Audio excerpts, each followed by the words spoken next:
வேலையில்லா திண்டாட்டம் CAA இதில் எதுக்கு நம்ம முக்கியத்துவம் கொடுக்கணும் அப்படிங்கிற ஒரு கருத்து கணிப்பு, ஒரு போல் கேட்டிருந்தேன்ப்பா.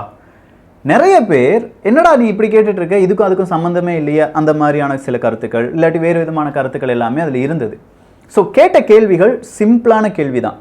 CAA வேலையில்லா திண்டாட்டம், இதில் எதை பற்றி பேச வேண்டும் அப்படிங்கிறது தான். உங்களுக்கு ஒரு கன்ஃபியூஷனாக இருக்கும், நான் இப்போ CAAக்கு ஆதரவாக பேச போகிறேன்னா இல்லாட்டி வேலையில்லா திண்டாட்டத்துக்கும் CAAக்கும் ஏதாவது தொடர்பு இருக்க போகிறதா? இந்த மாதிரியான கேள்விகள் உங்கள் மனதில் இருந்தால் அதற்கான பதில் தான் வரப்போகிறது. அந்த பதில் தெரியாமே நிறைய பேர் கருத்துக்களை சொல்லியிருக்காங்க. ஸோ அவங்களுக்காகத்தான் இந்த வீடியோ முழுவதுமாக சமர்ப்பிக்கப்படுகிறது. அன்பு தமிழ் நெஞ்சங்களுக்கு தமிழ் பொக்கிஷத்தின் வணக்கங்கள்.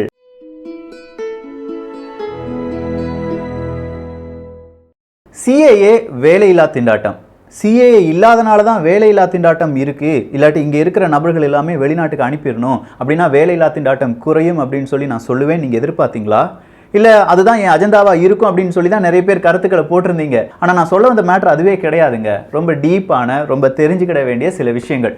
ஸோ மிஸ் பண்ணாமல் ஒவ்வொரு பாயிண்டாக கேளுங்க. நான் சொல்கிறதுல ஏதாவது பிழை இருக்கிறதா என்று முழுவதுமாக கேட்டுவிட்டு உங்களுடைய கருத்துக்களை பதிவு செய்யலாம். அரை குறையா கேட்டுட்டு கீழே வந்து பேசுறவங்களுக்குலாம் நம்மளால பதில் சொல்ல முடியாது, அவ்வளோதான். முதல் விஷயம் UNHRC என்பது தான், United nation human right council. இந்த UNHRCயை பற்றி 2-3 தினங்களுக்கு முன்பாக ஸ்ரீலங்கா வழியாக ஒரு செய்தியை நீங்கள் கேள்விப்பட்டிருப்பீங்க. என்ன அப்படின்னு கேட்டிங்கன்னா, அவங்க போர் குற்றம் செய்திருக்கிறார்கள். யார்? ஸ்ரீலங்காவின் அரசாங்கம் போர் குற்றம் செய்திருக்கிறது அப்படின்னு சொல்கிற ஒரு கேஸ், ஒரு வழக்கு விசாரணை எல்லாமே ஐநா சபையில் நடைபெற்று கொண்டிருக்கிறது. அதை விசாரிப்பவர்கள் யார்? UNHRC அப்படிங்கிற ஒரு ஐநா சபையின் கிளை நிறுவனம் தான். இந்த கிளை அமைப்பு தான் இப்போ இந்தியாவுக்கு எதிராக சில விஷயங்களை சொல்லியிருக்கிறார்கள். CAA என்பது மைக்ரண்ட் இஸ்லாமியர்களுக்கு ரொம்ப பெரிய ஒரு துன்புறுத்தலாக இருக்கும். எனவே அதை பற்றியான கூடுதல் விவரங்கள் எங்களுக்கு தேவை. இந்தியா இன்டர்நேஷனல் லெவலில் இந்த அகதிகளை மேம்படுத்தும் அந்த உத்தரவாதத்திலிருந்து கொஞ்சமாக விலகி செல்கிறது. இதற்கான முழு விவரமும் எங்களுக்கு தேவை அப்படிங்கிற மிக முக்கியமான ஒரு விஷயத்தை அவங்க என்ன செஞ்சிருக்காங்க, நம்ம இந்தியா மேலே ஃபைல் பண்ணியிருக்காங்க. ஸோ இந்தியாவை பொறுத்த வரைக்கும் இது உலக அளவில் மிகப்பெரிய ஒரு தலைக்குனிவா என்று கேட்டால் தலைக்குனிவு தான். ஏன்னா இந்தியாவில் நடக்கிற சில விஷயங்களை பற்றி பல நாட்டு தலைவர்கள் ஒன்றாக இருக்கக்கூடிய இந்த UNHRCலேருந்து ஒரு அறிவிப்பு வருது அப்படின்னு சொன்னால் இது மிகப்பெரிய ஒரு பிரச்சனையாக நாம் பார்க்க வேண்டும். சரி, இந்த CAA பிரச்சனை அப்படின்னு சொல்லும்போது நம்முடைய பிரைம் மினிஸ்டர் இல்லாட்டி நம்முடைய உள்துறை அமைச்சர் இவங்க 2 பேருமே பேசின பேச்சுக்களில் தான் ஒரு பிரச்சனை வந்தது அப்படிங்கிறத போன பதிவில் நம்ம பார்த்தோம். ஏன்னா இந்த CAAல பிரச்சனை கிடையாது, NRCயால் பிரச்சனைகள் வருவதற்கான வாய்ப்புகள் இருக்கு. CAA + NRC அப்படின்னு சொல்லும்போது அசாமில் நடந்தது இந்தியா முழுவதும் நடந்து விடுமோ என்கிற ஒரு அச்சம் இருக்கிறது. இதை எல்லாமே போன பதிவில் பார்த்துட்டோம். இந்த பதிவு எல்லாமே பார்த்தவர்கள் பின்னாடி நீங்க இவங்களுடைய அந்த ஒரு ஸ்பீச்சை கேட்டிங்களா? என்னுடைய சமூக வலைதளத்தில் இருக்கும் எல்லா நபர்களுக்குமே நான் இதை ஷேர் பண்ணிவிட்டேன்.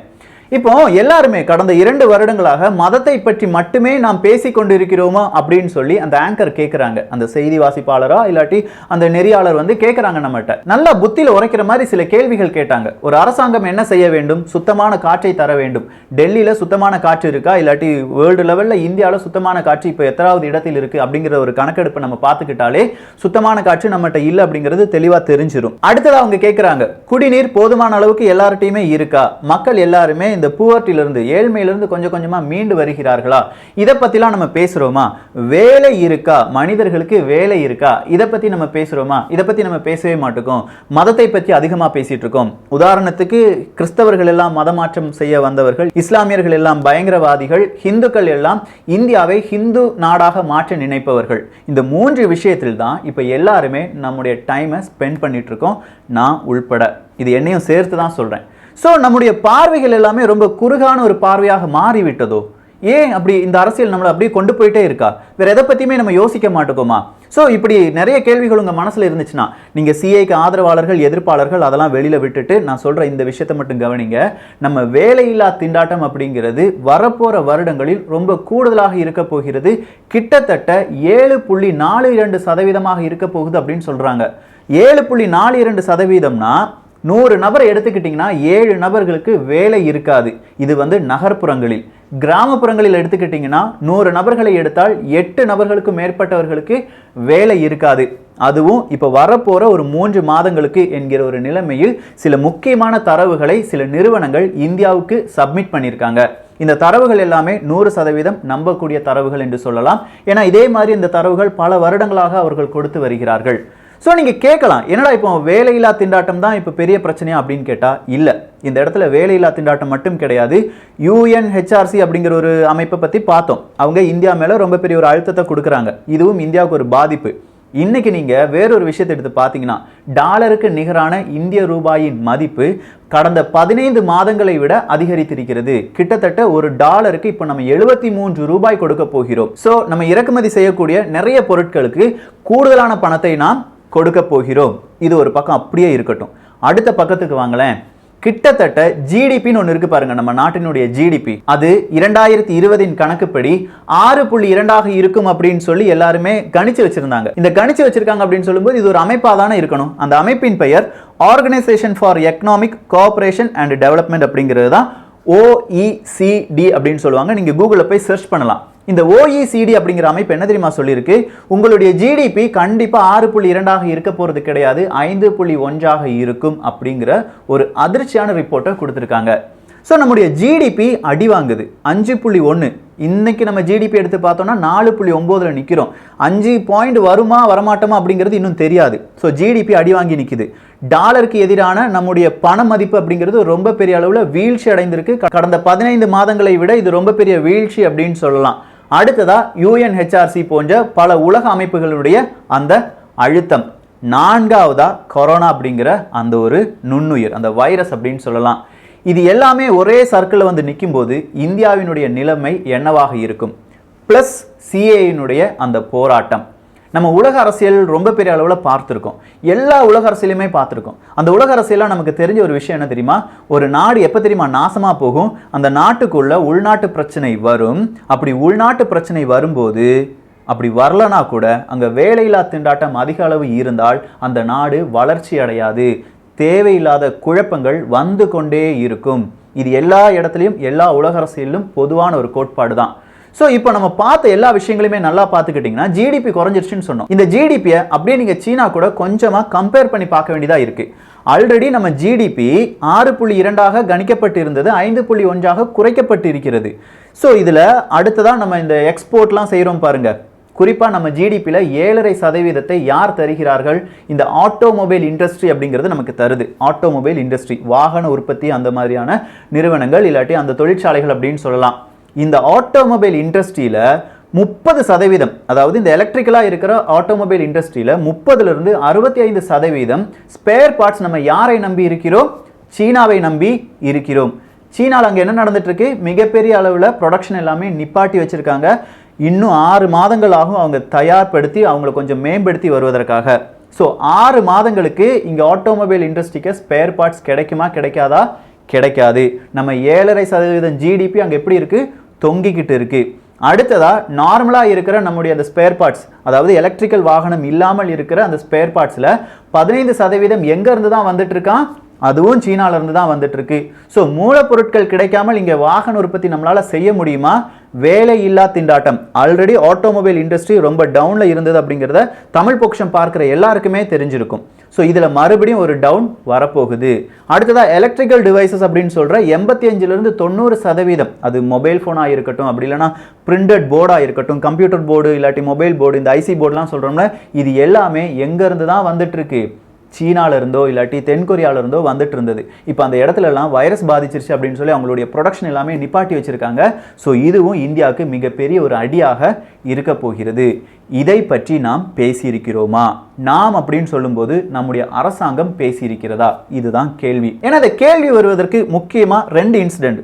ஒன்று அப்படின்னு சொல்றது, கடைசியாக கொல்கத்தாவில் நம்ம அமித்ஷா அவர்கள் ஒரு கூட்டத்தில் பங்கு பெறுகிறார். அந்த கூட்டத்தில் தேச துரோகிகள் எல்லாருமே சுட்டு கொள்ளுங்கள் அப்படின்னு சொல்ற ஒரு முழக்கம் எழுப்பப்படுகிறது. அந்த முழக்கம் எழுப்பப்பட்ட 4 நபர்கள் இன்று கைது செய்யப்பட்டிருக்கிறார்கள். சிஏஏ ஆதரவு போராட்டத்தில் பாகிஸ்தான் வாழ்க அப்படின்னு சொல்லி ஒருத்தன் சொல்றான், இங்க ஒருத்தன் நீ தேச துரோகி, உன்னை சுட்டு கொன்றுவோம் அப்படின்னு சொல்றான். ஸோ இது இரண்டுமே ஒரு அரசியல், ஒரு பய அரசியலை அங்கு கொண்டு சென்று கொண்டே இருக்கிறது. இதுக்கு கடைசி வர ஒரு பாயிண்ட் வருமா, ஒரு சொல்யூஷன் வருமா? கிடையாது. 2 பேரும் மாத்தி மாத்தி அரசியல் பண்ணிட்டு இருக்கிறதுனால இங்க பாயிண்ட் இல்லாட்டி ஒரு சொல்யூஷன் அப்படிங்கிறதே வராது. சரி, இங்க சொல்யூஷனா வரணும்னா யார் என்ன செய்யணும்? ஒன்று நம்ம உள்துறை அமைச்சர் வந்து ரொம்ப பெரிய அளவில் பேட்டி கொடுக்கணும். ஏன்னா இவ்வளோ தூரம் பெரிய ஒரு பிரச்சனையாக மாறிடுச்சு. டெல்லியில் கலவரம் நடந்து 40க்கும் மேற்பட்ட நபர்கள் இறந்து விட்டார்கள். இதை சொல்றதுக்கு மிக முக்கியமான காரணம், நேற்று நம்முடைய பிரதமர் அந்த ட்விட்டரில் நான் ட்விட்டரை விட்டு இல்லாட்டி சோஷியல் மீடியாவை விட்டு விலகி செல்லலாமா அப்படிங்கிற ஒரு ட்வீட்டை போட்டார். இது ஏன் போட்டார்? கடைசி அதுக்கு ஒரு ட்விஸ்ட் ஒரு நாளைக்கு பிறகு சொல்றாரு, நான் வந்து பெண்கள் தினத்துக்கு ரொம்ப பெரிய அளவில் முன்னுரிமை கொடுக்க போறேன். எந்த பெண்கள் வேண்டுமானாலும் அவங்களுடைய அந்த வாழ்க்கையில ரொம்ப பெரிய அளவில் அடிபட்டு உயர்ந்தவர்கள் என்னுடைய சோஷியல் அக்கௌண்ட்டை மெயின்டைன் பண்ணலாம் அப்படிங்கிற ஒரு அறிவிப்பை கொடுக்கிறார். இதே மாதிரி அந்த அறிவிப்பு போட்ட உடனே எல்லாருமே, உலகத்தில் இருக்கிற எல்லாருமே பிஎம், அதாவது நம்முடைய பிரைம் மினிஸ்டருடைய அந்த ட்விட்டர் பக்கத்தையும் சோஷியல் மீடியா பக்கத்தையும் ரொம்ப உற்று கவனித்தார்கள். எல்லா மீடியாலையும் ஃப்ளாஷ் நியூஸ் அதுவாக தான் இருந்தது. அதே மாதிரியான ஒரு ஃப்ளாஷ் நியூஸை கொடுத்து இந்தியாவில் நடக்கிற இந்த போராட்டத்தை தணிக்கிறதுக்கான, இல்லாட்டி இவங்க கேட்குற மாதிரி அந்த என்ஆர்சியில் இருக்கிற அந்த பிரச்சனைகளை தவிடுபடி ஆக்குறதுக்கான ஏதாவது ஒரு தீர்மானங்களை நிறைவேற்றி அதை இந்த போராட்டம் மத்தியில் குறைப்பதற்கான ஒரு வழியை ஏற்படுத்தி இருந்தால் இன்னைக்கு இவ்வளோ பெரிய பிரச்சனை நமக்கு வருமா? நம்ம கேட்கலாம், சிஏஏ நாட்டுக்கு நல்லது தானே, என்ஆர்சி வந்து இந்த மாதிரி டாக்குமெண்ட் கொடுக்க வேண்டியதாக இருக்கே அப்படின்னு நம்ம கேட்டாலும், சாதாரணமாக ஒரு யூடியூப் வச்சு நம்ம நடத்துகிறோம். நம்ம மேலேயே பலவிதமான கருத்துக்கள், எதிர்கருத்துக்கள் எல்லாமே வருது. இந்த ஒவ்வொரு எதிர்கருத்துக்களுக்கும் நம்ம என்ன கொடுக்க வேண்டியதாக இருக்கு?